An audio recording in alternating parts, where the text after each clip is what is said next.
Guylaine Potvin was a 19-year-old college student when she was found deceased in her apartment in Jonquière on April 28, 2000, about 215 kilometers north of Quebec City in Canada.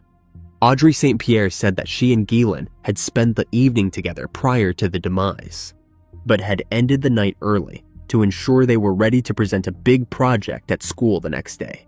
She returned the next morning to find her friend's body. Audrey described her friend as a conscientious student and a motherly type who was protective of her friends. Guylaine lived with two female roommates, also students, who were not home when the slaying took place inside their Penate Street residence. A pathologist testified that she lost her life due to strangulation with additional injuries, including blunt trauma to her head and shoulder and a bite mark on her left breast. Although male DNA was found on the victim's body and belt at the scene, there was no match in the police database and no witnesses to the crime. The DNA found at the scene was eventually linked to a second incident from Sainte Foy a few months later, in July 2000. A female student who lived alone was violently assaulted and left for her end, but survived. Unfortunately, there was also no lead and the case went cold. It took 22 years, but in October 2022, the police made a link to the perpetrator using the DNA that was collected at both scenes. A Quebec provincial police investigator, Detective Sergeant Christian Royer, and his partner staked out the apartment of Marc-André Graineau in Granby in August 2022, after he was identified as a possible suspect.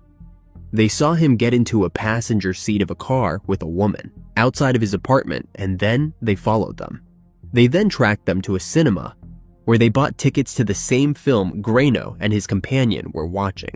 After the film, Royer recounted that he and his partner then followed Graineau out of the cinema, where they saw him throw his soft drink cup in the garbage can. The officer said that he fished it out after putting on gloves and sent it for DNA testing. The DNA collected from the cup and straws at the theater were found to match the previously unidentified male DNA collected at the crime scene. Graineau was arrested in October and charged with first-degree slaying and attempted slaying and assault in connection with the second incident. The DNA match was confirmed through a second DNA test after Graineau's arrest. The jury of 12 people learned that Graineau had been described in 2001 as a person of interest in the crime because he had previously lived in a building behind the residence where Guylaine lived. Graineau pleaded not guilty. On cross-examination, Royer told the defense that he had not taken any photos of the suspect holding the drink or sitting in the cinema. He also acknowledged that the evidence bag had been mislabeled as containing one straw, not two. During the trial, Graineau's lawyers admitted that he ended the teenager's life with a belt that was found next to her body, but argued that her demise was a burglary gone wrong. The defense argued that Graineau had ended the life of Guylaine in a struggle after breaking into the apartment to commit robbery, and that any intimate contact took place after the victim passed away. Defense lawyer Corinne Poliquin suggested a second-degree slaying conviction. Graineau did not testify during the trial, and his lawyer did not call any other witnesses. During his final instructions to the jury, Justice François Wu said that contrary to what the defense argued, it was not necessary to prove the intimate assault took place before the demise, but only that an assault or attempted assault occurred in the same sequence of events as the slaying. The jury did not hear that Graineau was also charged with attempted slaying and intimate assault in connection with the case in Sainte Foy. The jurors then found him guilty of first-degree slaying in the case of Guylaine and of the aggravated intimate assault of Guylaine in her basement apartment. The jury's verdict was delivered on February 20th, 2024, after less than 3 hours of deliberation. Spectators in the packed courtroom could be seen hugging and wiping away tears after the verdicts were read. Graineau declined the judge's invitation to address the victim's parents, present in the courtroom. Hout described Graineau as a morally and depraved perpetrator as he sentenced him to life in prison for first-degree slaying. Hout addressed Graineau moments after the jury convicted him. He said, "I want to make this clear. I only feel disgust and contempt for the actions you took on April 28th 2000. You are an individual, as I mentioned a few moments ago, who is completely devoid of morality. You are depraved and a slayer. What described the convicted perpetrator as a coward who attacked a vulnerable victim while she was asleep with her teddy bear, and then went on to enjoy 22 years of undeserved liberty before his arrest. What said? Tell me, accused, while you were abusing Guylaine, did you feel strong? Did you feel courageous? Did you feel like a man, a real one? What a demonstration of force. What a demonstration of courage. It is absolutely disgusting. Outside the courtroom, members of Guylaine's family said that they hoped she would be remembered for the qualities she embodied in life, rather than the manner of her demise. Her mother, Janine Coet, said, "The extreme violence she was a victim of was the opposite of what she incarnated: gentleness, calm, goodness, and peace." Guylaine has pleaded guilty in the second cold case. He admitted to attempting to end the life of that woman. Prosecutor Pierre-Alexandre Bernard said outside the courtroom that Guylaine pleaded guilty in the second cold case because of the strong and convincing evidence against him, including his DNA found at the scene of the crime. Guylaine has been sentenced to 15 years in prison for the second case, which he will serve at the same time as the 25-year sentence for Guylaine's case. Richard Francis Cottingham is an American serial perpetrator who was convicted in New York of 6 slayings between 1972 and 1980, and convicted in New Jersey of 12 slayings between 1967 and 1978. He was nicknamed by the media as the Torso Perpetrator and the Times Square Ripper, since some of the slayings he was convicted of included mutilation. On May 3, 1970, Cottingham got married at Our Lady of Lourdes Church in Queens Village, Queens. He had 3 children, 2 boys and a girl, with his wife. Cottingham was arrested on several lesser charges throughout his slaying spree. The police were not aware of his crimes at the time, nor were they aware that a serial perpetrator was active in the tri-state area. On October 3, 1969, Cottingham was charged and convicted of drunk driving in New York City and was fined $50. On August 21, 1972, he was charged and convicted of shoplifting at a Stearns department store in Paramus, New Jersey, and was sentenced to pay a $50 fine or spend 10 days in jail. On September 4, 1973, he was arrested in New York City for robbery, oral sodomy, and intimate abuse on the complaint of a prostitute and her pimp.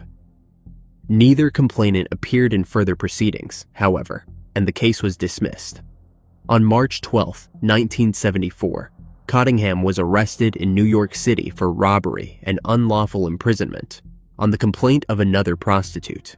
Once again, the victim did not appear in further proceedings, and the case was dismissed. In April 1978, Cottingham's wife filed for divorce on the grounds of abandonment and mental cruelty. He kept a locked room in a basement apartment of the house in which they lived in Lodi, New Jersey. In the early morning hours of May 22, 1980, Cottingham picked up 18-year-old prostitute Leslie Ann Odell, who was soliciting on the corner of Lexington Avenue and 25th Street in Manhattan.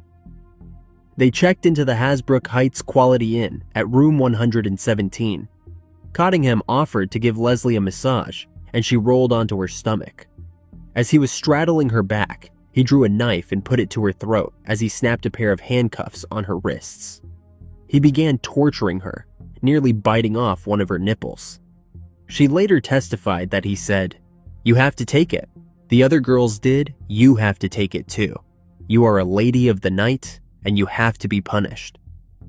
At one point, Leslie reached under the bed for a fake gun that Cottingham had threatened her with, thinking it was real, and attempted to shoot him with it. When it did not fire, he came at her with the knife. She screamed, "Oh God, no!" The screams brought motel employees to the room, and they summoned the police. Cottingham was arrested in the hallway at gunpoint. When arrested, he had handcuffs, a leather gag, 2 slave collars, a switchblade knife, replica pistols, and a stockpile of prescription pills in his possession. The charges listed in Cottingham's New Jersey indictment included kidnapping, attempted slaying, aggravated assault with a fatal weapon, aggravated intimate assault while armed, possession of a weapon, and possession of controlled substances. Following this arrest, the police found, in the locked room and in the trunk of his car, personal effects which they traced to several of his victims. During his 1981 trial, 3 additional surviving abduction assault victims testified along with Leslie against Cottingham in court, claiming that they had also been abused and tortured by him.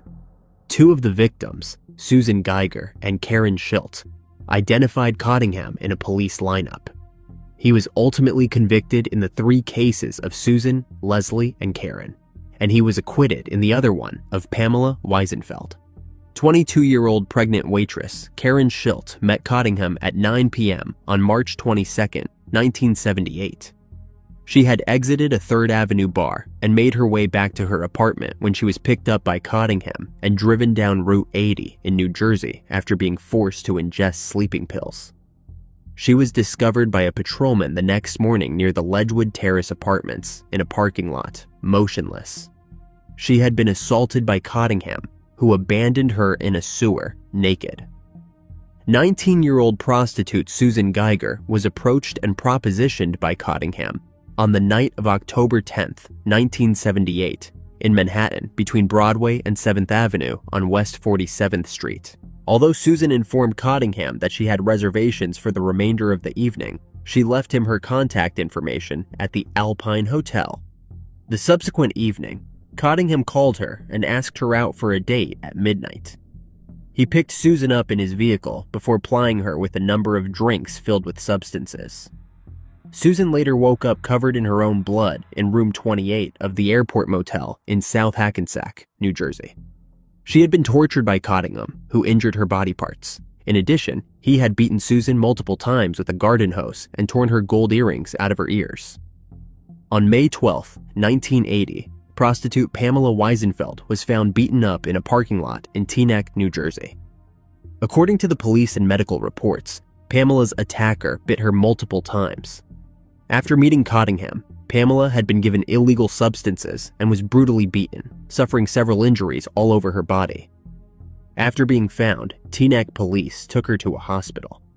Cottingham's wife withdrew the divorce petition upon his arrest in May 1980, then completed the divorce after his 1981 conviction. Cottingham claims to have started slaying as an adolescent and has claimed to have taken the lives of as many as 100 women.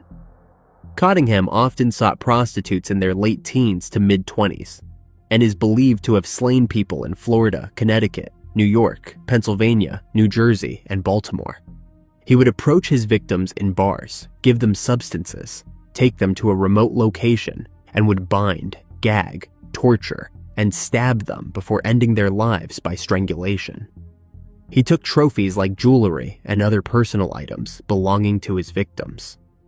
Along with the 3 assaults, Cottingham was also convicted in the slayings of 2 women, Mary Ann Carr and Valerie Street, which occurred in Hasbrook Heights, New Jersey.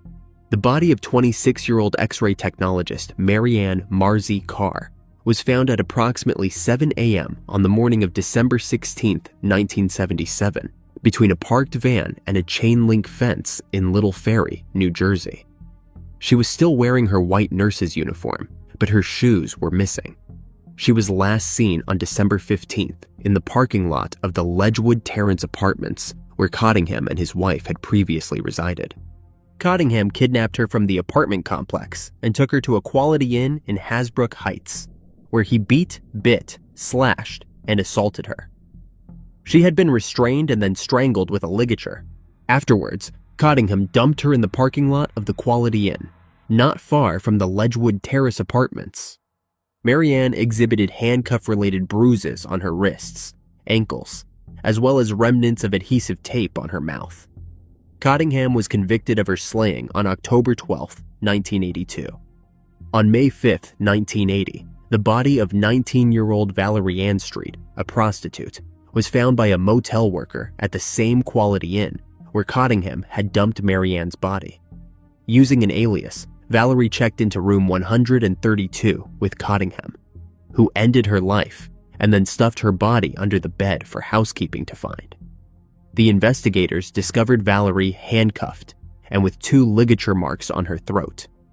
They also determined that she had been gagged with white adhesive tape and she had bite marks all over her body and head. One fingerprint belonging to Cottingham was recovered from the ratchet mechanism of the handcuffs left behind on her. He was convicted in her case on June 12, 1981. In a single 1984 trial, Cottingham was convicted in the demises of 3 additional women, which occurred in New York City between 1979 and 1980. Cottingham was convicted of their slayings on July 9, 1984. Staff at the Travel Lodge Motor Inn in New York City, New York, made a call to the nearby fire department on December 2, 1979. At around 9 a.m., the call was made as a result of the personnel discovering significant smoke inside room 417. A Do Not Disturb sign was hanging from the door latch of the room, which had been rented by Carl Wilson since November 29th. 2 naked female bodies were discovered by the firefighters on 2 different beds. Prior to their end, the women were brutally assaulted and their perpetrator burned their bodies. Both women's hands had been severed and they had also been beheaded. The missing body parts were never found. A later autopsy revealed that both women had been tortured and assaulted while still alive for several days. Dide Gudarzi, 22, an Iranian immigrant who worked as a prostitute, was identified shortly afterward.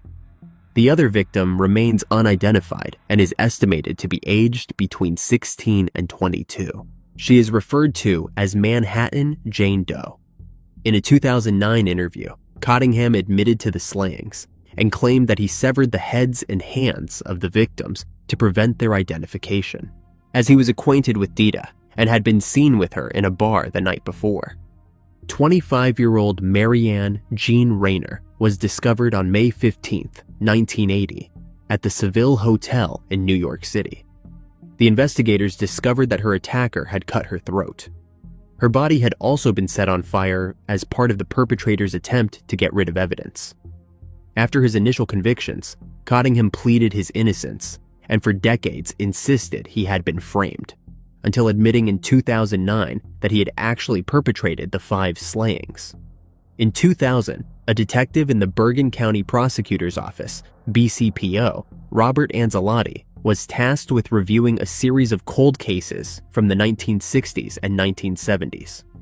Detective Robert believed that Cottingham could be responsible for one or more of those crimes, and so began to interview Cottingham from 2003. In 2010, Cottingham pleaded guilty to a 1967 slaying. Then, in exchange for immunity from prosecution, starting in 2014, Cottingham confessed to slaying 3 teenage girls. The BCPO exceptionally closed the 3 teenagers' cold cases with agreement from the victims' families and evidence corroborating the confessions, but kept it a secret from the public for several years to keep Cottingham talking about other cases. It was made public in December 2019. In April 2021, Cottingham confessed to an unsolved 1974 double slaying in Montville, one of New Jersey's most notorious cold cases. The confession was extracted by Detective Robert weeks before his retirement and was facilitated by Vronsky and by Jennifer Weiss, the daughter of Dide Gudarzi, one of Cottingham's later victims. Vronsky and Weiss had been meeting with Cottingham in prison since the spring of 2017, counseling him to make the confession. In March 2023, Detective Robert elicited another confession from Cottingham, the slaying of a 17-year-old who vanished in 1967. Marianne Della Sala disappeared at the end of her shift at 9 p.m. on January 24, 1967, from a ShopRite store at 330 Essex Street in Hackensack, New Jersey.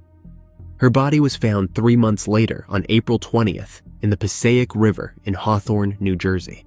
She had been strangled and there was no sign of assault. The police concluded that she was slain elsewhere and then thrown into the river. 29-year-old Nancy Bubby Shiava Vogel, a married mother of 2, was found deceased in her automobile bound and naked in Ridgefield Park, New Jersey, on October 30th, 1967. She was last seen 3 days earlier in Little Ferry, when she left home to play bingo with friends at a local church. Instead, Nancy chose to do her shopping in a mall in Bergen County. Cottingham met her at the shopping center and kidnapped her. He took her to a field in Montvale and strangled her there. Nancy and Cottingham were acquaintances, and he was convicted of her slaying on August 25th, 2010. 13-year-old Jacqueline Leah Jackie Harp vanished on July 17, 1968, in Midland Park, New Jersey, after she failed to come home from band rehearsal at her school. The next morning, on July 18th, her body was discovered at Goffle Brook. She had been beaten about the face and had been strangled with the leather strap from her flag sling. The police believed that the attack was sexually motivated, despite the fact that she had not been assaulted since her clothes were in disarray. Cottingham claimed that he attempted to persuade her to get into his car, but she resisted. He then drove his car in front of her, stopped, and walked over to her. He caught up to her despite her attempts to flee, dragged her into a cluster of bushes, and ended her life. 18-year-old Irene Blase was reported missing on April 7, 1969. The next day, on April 8th, she was discovered face down in 4 feet of water in Saddle River, New Jersey, strangled with the chain from a crucifix she was wearing. Cottingham confessed that he saw her shopping in Hackensack and convinced her to join him for a drink. Taking a cab to another location, Cottingham and Irene spent some time together, after which Cottingham offered to bring her back to the bus station. He then drove Irene to a remote location against her will before assaulting and slaying her. On July 13, 1969, at approximately 8 p.m., 15-year-old Denise Falaska left her residence on Bergen Avenue in Closter, New Jersey, on her way to meet friends in Westwood, New Jersey. Denise was supposed to be home by 11 p.m., but she never showed. At around 9 p.m., witnesses claimed to have seen Denise heading along Old Hook Road in Emerson in the direction of Westwood. Her body was found on the side of Westminster Place in Saddlebrook, New Jersey, the following day, on July 14th. Denise, according to Cottingham, was walking down the side of the road in Emerson when he pulled up next to her and offered her a ride. Shortly after, he drove to the parking lot of his former school, where he forced her to perform acts on him, but he was dissatisfied with her inexperience and ended her life. On August 9, 1974, 16-year-old Lorraine Marie Kelly and 17-year-old Marianne Pryor left North Bergen, New Jersey, with plans to go shopping at the Garden State Plaza in Paramus, New Jersey. Mary's boyfriend left the two off at a bus stop on Broad Street in Ridgefield, New Jersey. They intended to hitchhike from there. Their bodies were found 5 days later, on August 14th, in a wooded location close to the Ridgemont Gardens complex in Montvale, New Jersey. They were naked and bound to one another at the wrists and ankles, while lying face down next to each other. Both had been beaten and assaulted. The ligature marks on their necks suggested that they had likely been strangled as well. Both also had cigarette burns on their flesh. Cottingham was convicted of both of their slayings on April 27, 2021. In court, Cottingham admitted to kidnapping the girls and then tying them up and assaulting them both in a motel room. He then drowned them in the bathtub. On August 26, 2022, with a non-prosecution agreement, officials in Rockland County, New York, corroborated and accepted Cottingham's confession to the 1970 slaying of 26-year-old Lorraine McGraw. Cottingham's additional confession to a 1974 slaying was discounted by Rockland County Police. In June 2022, Cottingham was arraigned from his prison hospital bed for the 1968 slaying of Diane Cusick. The authorities believed it to be, thus far, the oldest criminal case to be solved and prosecuted by direct DNA evidence.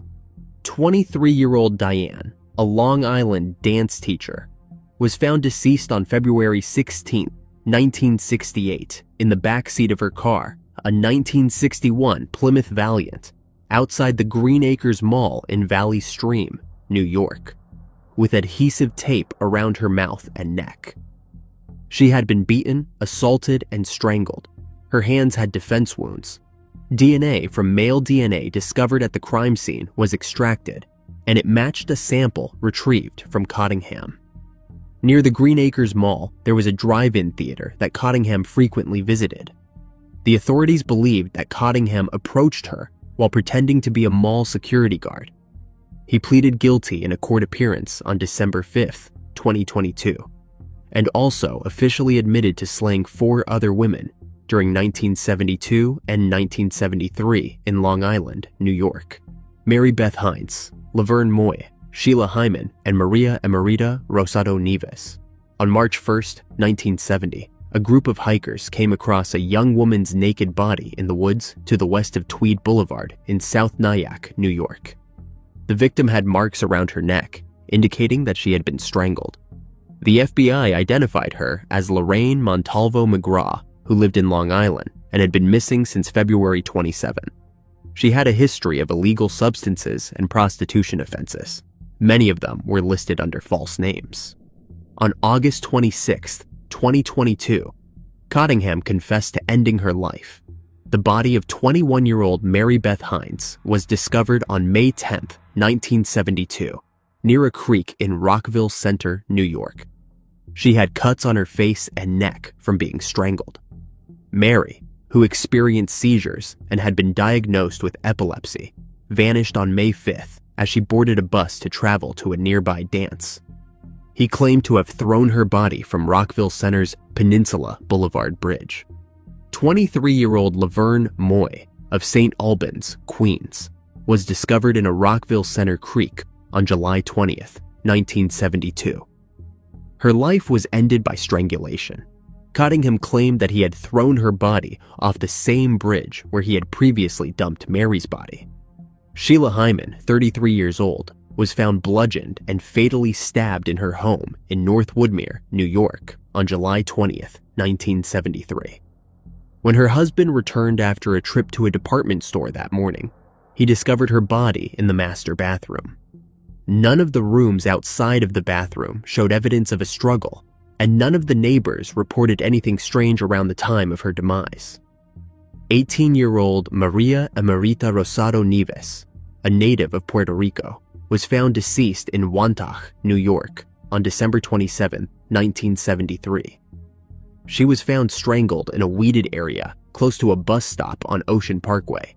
She was discovered by park maintenance personnel wrapped in a gray blanket and covered in plastic bags. On October 7, 1974, 15-year-old Lisa Thomas left her home and walked to the Nanuet Mall at 3:30 p.m., intending to buy a blouse. About 700 feet from their home, her body was found by her father the following morning in the woods behind the mall. She was blindfolded with a crimson rag that she had in her purse, and her head had been bashed in. She had not been assaulted. On August 26, 2022, Cottingham admitted to slaying both her and Lorraine McGraw. Despite his confession, the investigation into her demise is still ongoing, and he was not charged with the crime. This is because authorities did not agree with or take Cottingham's statements regarding Lisa seriously. Cottingham's confirmed slayings resulted in 9 convictions and a further 8 confessions under non-prosecution agreements, leading to him serving multiple life sentences in New Jersey prisons. In 2009, decades after his first 5 slaying convictions, Cottingham told a journalist he had committed at least 80 perfect slayings of women in various regions of the United States.